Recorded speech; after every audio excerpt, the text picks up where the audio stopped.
Hello दोस्तों, आपका quantum quest channel पे स्वागत है। आज हम लोग 12th के चैप्टर करंट इलेक्ट्रिसिटी पर के टॉपिक एक important topic wheat stone bridge का डिस्कशन करने जाएंगे। तो दोस्तों, व्हीट स्टोन ब्रिज समझने से पहले हम ये समझते हैं कि व्हीट स्टोन ब्रिज का उपयोग क्या होता है। तो जब हम इलेक्ट्रिसिटी पढ़ते हैं तो हम लोग रेसिस्टेंस पढ़ते हैं। तो रेसिस्टेंस इसमें क्या होता है, एक व्हीट स्टोन वैज्ञानिक थे, उन्होंने एक स्ट्रक्चर बनाया जिसकी सहायता से हम क्या करते हैं कि अगर कोई भी अननोन हमारे पास रेजिस्टेंस होता है तो उसकी वैल्यू को फाइंड कर सकते हैं। दूसरा उपयोग, दूसरा आप अगर आपके सिलेबस से इस साल तो कट गया है, लेकिन एक होता था मीटर ब्रिज। तो मीटर स्केल के रूप में भी इसका उपयोग होता था। जो ये प्रिंसिपल होता था वो फॉलो होता था मीटर ब्रिज में होता था, लेकिन वो आपके सिलेबस में नहीं है। तो हम लोग सिर्फ क्या पढ़ेंगे सर, मीटर ब्रिज पढ़ेंगे। तो मीटर व्हीट स्टोन ब्रिज समझने से पहले एक में टर्म आता है, गैल्वेनोमीटर आता है। तो जैसे कि आप अपने स्क्रीन पे देख पा रहे होंगे गैल्वेनोमीटर। तो देखिए यहाँ पास जो गैल्वेनोमीटर है आपका, तो गैल्वेनोमीटर यूज़ होता है आपका करंट को डिटेक्ट करने पर कि आपके सर्किट में करंट है कि नहीं है। और दूसरा ये इंटेंसिटी बताता है करंट की। जैसे आपकी डायग्राम में दिख रहा होगा कि जो आपको एक स्क्रीन दिख रही होगी और उसमें एक स्केल आपको एक क्या दिख रहा होगा, आपको एक तार जैसा दिख रहा होगा। तो वो क्या बता रहा है, वो बिल्कुल सेंटर है आपका ज़ीरो पे, और उसके राइट और लेफ़्ट वर्ड में क्या है, कुछ डिजिट लिखी हुई हैं। तो अगर आपका सर्किट में करंट फ्लो हो रहा है तो ये डिफ्लेक्ट करेगी राइट वर्ड या लेफ़्ट वर्ड। अगर सपोज़ कीजिए कि आपका जो गैल्वेनोमीटर में है, तो जो आपका स्केल है अभी ज़ीरो पे है, आपने जैसे ही वोल्टेज अप्लाई किया तो आपके सर्किट में करंट फ्लो हुई। तो करंट फ्लो होने से क्या होगा कि अगर ये राइट वर्ड जा रहा है और अगले ही क्षण आपने क्या किया, उसका वोल्टेज की पोटेंशियल को आपने रिवर्स कर दिया, तो ये क्या हो जाएगा, ये आपका लेफ़्ट वर्ड जाने लगेगा। तो अगर ये आपकी एक डायरेक्शन पर्टिकुलर जा रही है, उसके बाद अगर उसने अपनी डायरेक्शन को अपोजिट कर लिया, तो इसका मतलब ये होता है कि आपकी जो करंट है उसकी डायरेक्शन चेंज हो गई है। ठीक है ना। तो ये यूज़ होगा इसमें, इसलिए इसके बारे में थोड़ा बता दिया। चलिए हम लोग अपने टॉपिक पे आते हैं। तो हमारा टॉपिक क्या है, wheat stone bridge. Wheat stone bridge. तो पहले मैं इसका स्ट्रक्चर बना देता हूँ, तो आप इसको समझिए कि इसका स्ट्रक्चर कैसा होता है।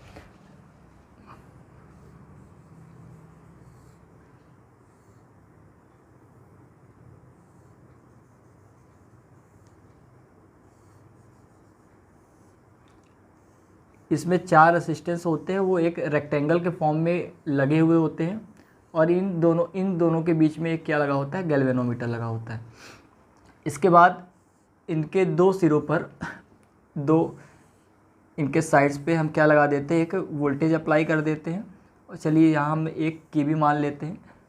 तो ये की क्या है, ये कनेक्टेड है की, और हम यहाँ मान लेते हैं वोल्टेज पॉजिटिव टर्मिनल, इसका नेगेटिव टर्मिनल। तो जैसे ही हम इस पर अप्लाई करेंगे, वोल्टेज लगाएंगे, तो क्या होगा, एक करंट डेवलप होगी। तो मान लेते हैं हम यहाँ पास कोई करंट आई है, इनकी वैल्यू सपोज करते हैं P है, Q है, R है और S है। ठीक है, इतना हमारा काम था, इतना मैंने कर लिया। अब यहाँ ध्यान दीजिएगा कि जो आपका जो आपका ये व्हीट स्टोन ब्रिज होता है, ये हम सपोज़ करते हैं, आगे मैं प्रूफ भी करूँगा, तो ये हम सपोज़ करते हैं कि ये इक्विलिब्रियम कंडीशन में है। इक्विलिब्रियम का मतलब क्या हो सर, इसका मतलब ये हुआ कि आपके पास जो P और Q का रेशियो है और जो R और S का रेशियो है, अगर ये दोनों रेशियो बराबर होते हैं, ये इसका डेरिवेशन ही है, मैं लिख के बताता हूँ। P upon Q equal to R upon अगर S होता है, तो आपका जो ये सेंटर पे आपको दिख रहा है ना, गैल्वेनोमीटर दिख रहा है, तो इससे कोई भी करंट फ्लो नहीं होती। यानी इससे जो भी करंट होगी, मान लेते हैं इसकी करंट क्या है, IG है, तो इसके थ्रू जो भी करंट होगी ना, वो पास नहीं होगी। यानी यहाँ पास जो ये बीच वाली सर्किट दिख रही है आपको, ये जो साइड दिख रही है, इसमें से करंट क्या होती है, ज़ीरो होती है। तो सर ऐसा आपने पहले से क्यों माना, ऐसा होता क्यों है, इसका कारण बताता हूँ कि ये जब करंट ज़ीरो कब हो सकती है। करंट ज़ीरो होने के लिए एक कंडीशन ऐसा है कि आप वोल्टेज हटा दो तब ज़ीरो हो सकती है। जब वोल्टेज अप्लाई ना होगा तो यहाँ का वोल्टेज और यहाँ का वोल्टेज क्या हो जाएगा, ज़ीरो हो जाएगा, और पोटेंशियल डिफरेंस क्या हो जाएगा, इसके अक्रॉस जीरो होने से आपकी करंट फ्लो नहीं होगी। दूसरा, आप क्या कर सकते हो, अगर मैं सपोज करता हूँ यहाँ ये A टर्मिनल है, ये B टर्मिनल है, ये C टर्मिनल है और ये D टर्मिनल है, तो जो आपका ये पॉइंट है या नोड है, ये टर्मिनल है, अगर ये टर्मिनल का पोटेंशियल और इस टर्मिनल का पोटेंशियल अगर इक्वल हो जाए, जैसे अगर VB कितना हो जाए 5 वोल्ट हो जाए तो VD कितना हो जाए 5 वोल्ट हो जाए, अगर ये 10 वोल्ट हो जाए तो ये 10 वोल्ट हो जाए, अगर ये दोनों का पोटेंशियल अगर सेम हो जाता है तो इसके थ्रू जो करंट होगी वो क्या हो जाएगी, 0 हो जाएगी। ठीक है ना, तो ये कंडीशन हम मान के चलते हैं। तो अब यहाँ हम क्या करते हैं, अब यहाँ हम अप्लाई करते हैं KCL और KVL। अच्छा, ये वाला जो डायग्राम है ना, ये इसका KCL और KVL समझने के लिए बहुत ही अच्छा डायग्राम है। इसके थ्रू हम प्रीवियस जो आप पढ़ के आए होंगे, अगर नहीं पढ़ा तो आप चेक करिएगा। KCL और KVL दो लॉज होते हैं जो करंट और एक वोल्टेज के रिस्पेक्ट में बताए जाते हैं। अगर मैं KCL की बात करूं तो अगर मैं किसी भी टर्मिनल पे खड़ा हो जाऊं, जैसे सपोज़ कीजिए मैं ए टर्मिनल पे खड़ा हो गया, तो मेरे पास जितनी आती हुई करंट दिखेंगी, जितनी करंट मेरे पास आ रही है, अगर मैं टर्मिनल पे खड़ा हूँ तो जितनी टर्मिनल से करंट जा रही है, जितनी मेरे सामने से आ रही और जितनी मेरे से दूर जा रही, दोनों का अगर मैं सम करता हूँ तो कितना आना चाहिए, 0 आना चाहिए। समझिएगा, अगर मैं यहाँ I पे खड़ा हूँ तो I पे क्या हो रहा है, अगर मैं यहाँ A पे खड़ा हूँ पॉइंट पे तो I मेरे तरफ आ रही है। ठीक है, अगर यहाँ से कोई वोल्टेज लगाया, पोटेंशियल मैंने दिया तो I करंट डेवलप हुई, I करंट A पॉइंट तक पहुँची। अब A पॉइंट पे पहुँचने के बाद ये करंट क्या होगी, 2 भागों में डिवाइड होगी। तो सपोज़ करते हैं कि ये करंट क्या है, I1 है और ये करंट क्या है, I2 है। ठीक है ना, जो मैंने बताया वही है कि KCL क्या कहता है, KCL कहता है कि अगर आप किसी एक नोड पे खड़े हों तो वहाँ पास आने वाली यानी इनकमिंग करंट और जाने वाली आउटगोइंग करंट, दोनों का समेशन क्या होता है या दोनों का जो ऐड ऑन क्या होता है, 0 आता है। इसको हम आगे प्रूफ करते हैं। यहाँ पास इसका प्रूफ आएगा, क्योंकि जब I आ रही है तो I निकलेगी भी, ये हम प्रूफ करते हैं। ठीक है, जैसे ही आगे पहुँचे I1 पे पहुँचे तो I1 से पहुँचने के बाद क्या होगा, यहाँ से I से आए तो यहाँ से 2 रास्ते दिखे तो 2 करंट डिवाइड हो गई। मैंने एक का नाम I1 दिया, एक का नाम I2 दिया। अब यहाँ पास जैसे मैं पहुँचूंगा, इस वाले नोड पे आइए तो I1 यहाँ से आई। अब I1 आने के बाद इसको 2 रास्ते दिख रहे हैं, एक दिख रहा है Q के साइड और एक दिख रहा है G के साइड। तो मैंने पहले से ही सपोज़ कर लिया है, यहाँ मैं सपोज़ करता हूँ कि IG करंट क्या हो रही है, गैल्वेनोमीटर के थ्रू जा रही है। अगर IG करंट गैल्वेनोमीटर के थ्रू गई है तो आप मन में सोचिए कि इधर से कितनी करंट जाएगी, आपने सोचा होगा। तो यहाँ से जो करंट जाएगी, I1 टोटल आ रही थी, I1 से IG निकल गई तो कितनी बची, I1 माइनस IG बची। ठीक है ना, ये करंट थ्रू फ्लो होगी इस वाले रजिस्टर के थ्रू। ठीक है, यहाँ से क्या हुई करंट, यहाँ पास आप खड़े होइए, यहाँ पास आप जब खड़े होंगे तो आपको 2 करंट आती हुई दिख रही है, एक I2 दिख रही है और एक IG दिख रही है। एक I2 आ रही है R रेसिस्टेंस के थ्रू और एक IG आ रही है गैल्वेनोमीटर के रेसिस्टेंस के थ्रू। जब ये दोनों करंट आएंगी तो पक्का है कि एक करंट जाएगी। अगर 3 टर्मिनल हैं तो तीनों टर्मिनल से करंट आ नहीं सकती है, या तो 2 से आएगी तो 1 से जाएगी, या तो 1 से आएगी और 2 से जाएगी, ऐसा ही होगा। तीनों टर्मिनल से आ नहीं सकती। जब 2 टर्मिनल से आ रही है तो स्वाभाविक है कि तीसरे टर्मिनल से ये जाएगी। अब जाएगी कैसे सर, जाएगी कैसे, I2 और IG ये दोनों करंट यहाँ मिलेंगी और यही करंट कहाँ चली जाएगी, तीसरी, ये आ जाएगी I2 प्लस IG। ठीक है, अब मैं जो कह रहा था KCL का, जैसे KCL को प्रूफ कैसे किया जा सकता है। देखिए, यहाँ से करंट कितनी गई, I। ठीक है ना, यहाँ से जब करंट आई गई तो I1 और I2 2 भागों में डिवाइड हो गई, फिर आगे फर्दर डिवाइड हो गई आगे। अब यहाँ देखिए C पे क्या होगा कि C पे कितनी करंट आ रही है, C पे आ रही I माइनस, हम यहाँ की C की करंट निकाल रहे हैं। सपोज कर लेते हैं यहाँ की करंट क्या है, X है। तो जो X बराबर होगा तो X क्या होगी, पक्का है कि ये जाएगी, क्योंकि 2 करंट आ रही है तो तीसरी को जाना ही पड़ेगा। तो मान लेते हैं ये X करंट है, तो X करंट बराबर किसके होगी, इसके और इसके। तो क्या हो जाएगा, I1 minus IG plus I2 plus IG। अब इसको आप ओपन करेंगे तो क्या आएगा, I1 minus IG plus I2 plus IG। तो IG से IG क्रॉस हो गया तो I इक्वल टू क्या हो, X इक्वल टू हो गया I1 प्लस I2। और I1 और I2 किसके बराबर थे, I1 और I2 किसके बराबर थे, I के ही बराबर थे। जब I आ रही थी यही फर्दर डिवाइड हो रही थी, और ये किसके बराबर है, ये बराबर है I के। तो X बराबर I आ गया, ये प्रूफ हो गया। इससे ये प्रूफ हुआ कि जितनी पोटेंशियल, जैसे कि वोल्टेज या बैटरी के पॉजिटिव टर्मिनल से जितनी करंट निकलती है उतनी ही करंट निगेटिव टर्मिनल में वापस आती है। ठीक है ना, तो यहाँ से ये वाली करंट की वैल्यू क्या हो जाएगी, I हो जाएगी। ठीक है,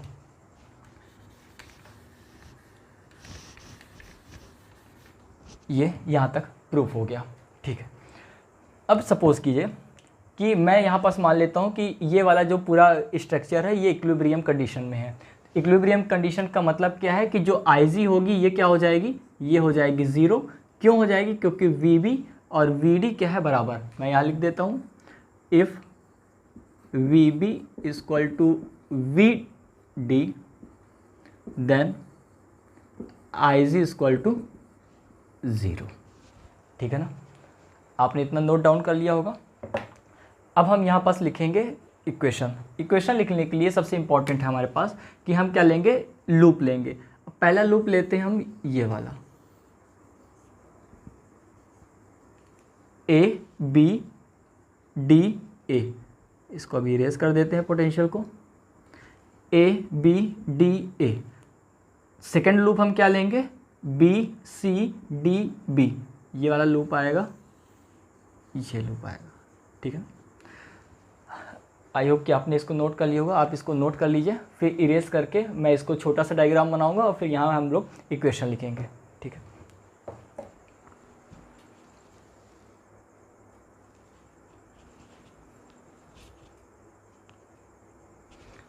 आई होप कि आपने इसको बना लिया होगा। चलिए, अच्छा यहाँ पास आपके मन में एक क्वेश्चन भी ये उठ रहा होगा कि सर क्या P और Q सीरीज़ में है, R और S सीरीज़ में है, या P और R पैरेलल में है, Q या S पैरेलल में। तो ऐसा नहीं है। देखिए, पहली बात तो थोड़ा इसको समझिएगा। जैसे ये मैं बता रहा हूँ, ये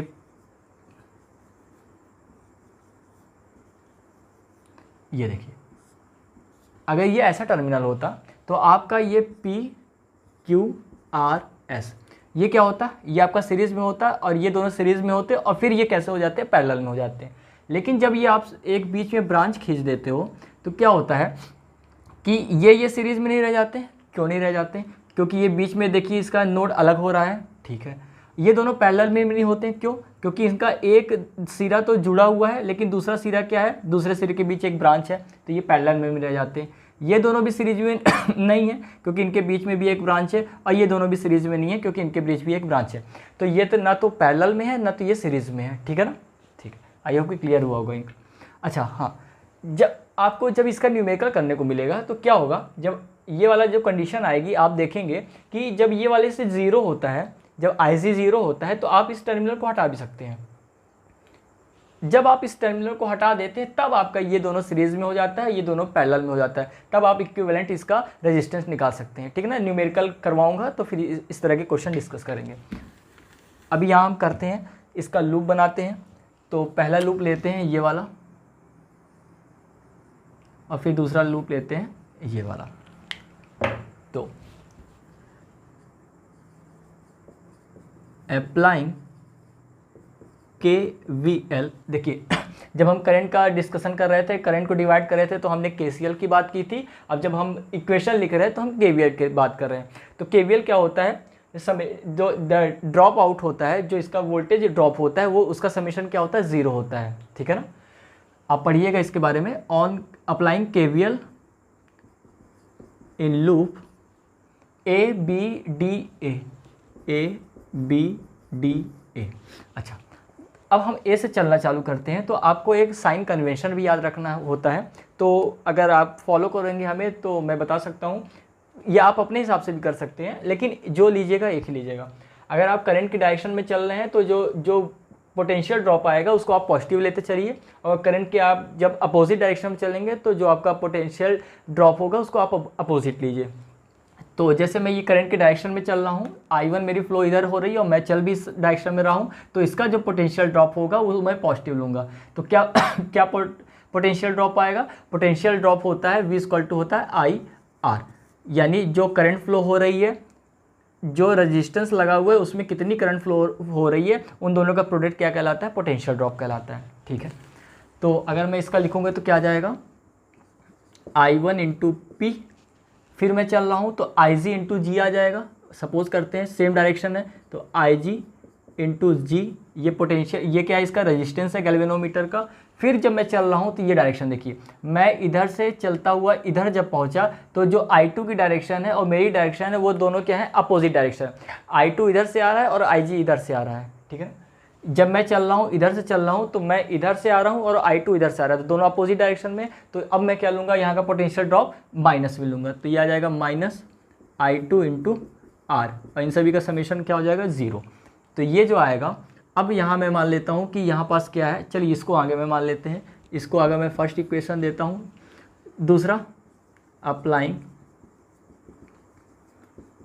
KVL इन लूप BCDB, तो इसमें क्या आ जाएगा, करंट फिर से हम डायरेक्शन लेते हैं, हम बी पे खड़े हैं और बी से चलना चालू करते हैं, तो क्या आएगा, करंट के डायरेक्शन में है Q, तो आ जाएगा I1 minus IG equal two into Q। अब फिर जब डायरेक्शन चल रहे हैं तो देखिए I2 की डायरेक्शन अपोजिट है, हमारी डायरेक्शन ऐसी आ रही है और I2 की डायरेक्शन ऐसी जा रही है, ये आ रही है करंट की, ये हमारी डायरेक्शन ऐसी आ रही है और करंट की डायरेक्शन ऐसी आ रही है, तो अपोजिट हो जाएगा voltage drop, minus I2 plus IG into S, ठीक है। और फिर देखिए करंट की डायरेक्शन फिर अपोजिट है, हम लोग ऐसे चल रहे हैं और करंट IG नीचे साइड से आ रहा है, तो minus IG into G equal to 0, ठीक है। अब लिखिएगा, if bridge in balanced state,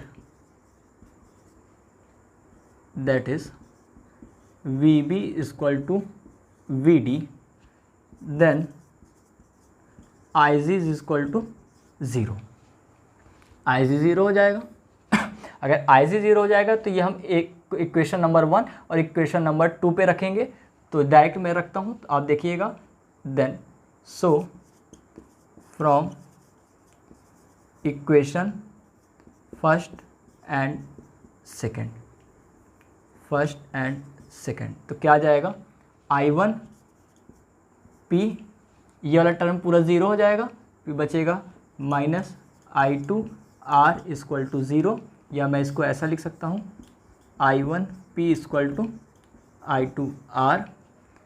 third वाला देखिए, ये वाला इक्वेशन देखिए, तो IG 0 हो जाएगा, तो I1 इंटू Q बचेगा, I1 Q, और ये वाला 0 हो जाएगा तो I2 बचेगा, minus I2 S equal to, ये वाला टर्म पूरा 0 हो जाएगा, 0, या इसको लिख सकता हूँ I1 Q equal to I2 S, ठीक है। यहाँ तक आपको दिख रहा है, ठीक है। तो ये देखिएगा, अब ये वाली दोनों इक्वेशनों को हम डिवाइड करते हैं, तो जब डिवाइड करेंगे तो क्या आ जाएगा, I1 P upon I1 Q equal to I2 R upon I2 S, तो ये कैंसिल होके क्या लास्ट में बचेगा हमारे लिए बचेगा P upon Q equal to R upon S। यही इसकी कंडीशन है, ठीक है, यही इसकी कंडीशन है व्हीटस्टोन ब्रिज की, ठीक है। अब यहाँ ये ध्यान दीजिएगा, अगर मान लीजिए कि आपका 3 रजिस्टर्स लगे हुए होते हैं और एक रजिस्टर्स अननोन है, तो मान लेते हैं S रजिस्टर्स क्या है आपका, अननोन है, तो S रजिस्टर का वैल्यू निकालने के लिए आप क्या करेंगे, P और Q और R की वैल्यू रखेंगे, S की वैल्यू निकल आएगी, ठीक है ना। ये आपको दी हुई होती है और S का किसी एक का भी वैल्यू पूछ ली जाती है, तो ये अननोन रजिस्टेंस फाइंड करने के लिए भी आता है और इसका प्रिंसिपल आगे मीटर ब्रिज में भी यूज़ होता है, ठीक है ना। अगर आपको कोई प्रॉब्लम होगी डेरिवेशन में तो आप हमको बताइए कमेंट में, और आपको और कौन से टॉपिक पे लेक्चर चाहिए आप वो भी कमेंट करके बता सकते हैं, तो मैं अगले वीडियो पे उस पर्टिकुलर टॉपिक पे वीडियो बना दूंगा, ठीक है ना। Thank you.